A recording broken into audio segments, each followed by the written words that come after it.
একটা মামলা শেষ করতে গেলে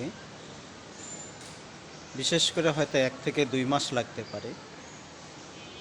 কিন্তু আমাদের দেশে যারা উকিল, যারা অ্যাডভোকেট, তারা ওই মামলাটা যখন হাতে পায় তারা সেটাকে একটা পুঁজি করে নেয়। নিয়ে দেখা গেছে যে মামলাটা 1 মাস অথবা 2 মাসের মধ্যে মামলাটা শেষ হবে, আমাদের উকিল সাহেবেরা সেই মামলাটাকে 2 বছর 3 বছর তারা ঝুলে রাখে। আর দেখবেন তারা 1 মাস 2 মাস পর পর একটা করে ডেট দিবে।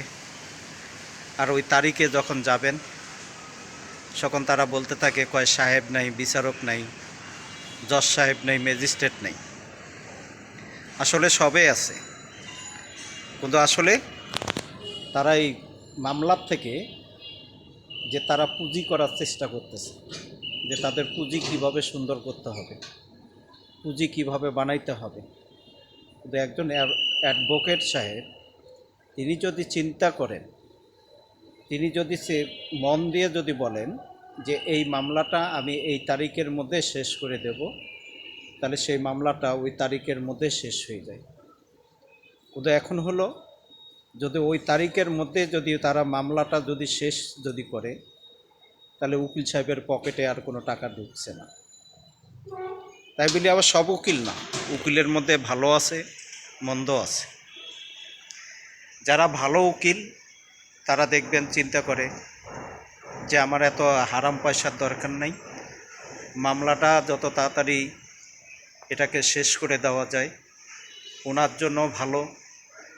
তো ওই উকিল সাহেবের কাজের দক্ষতাও বৃদ্ধি হয়, ওনার কাছে লোকজনও সকন আসবে।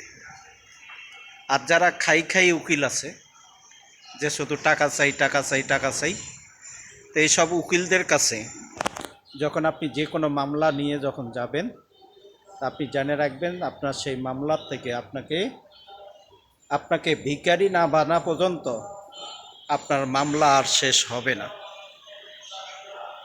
কেন আপনাকে পুরা পথের ভিখারি বানাবে।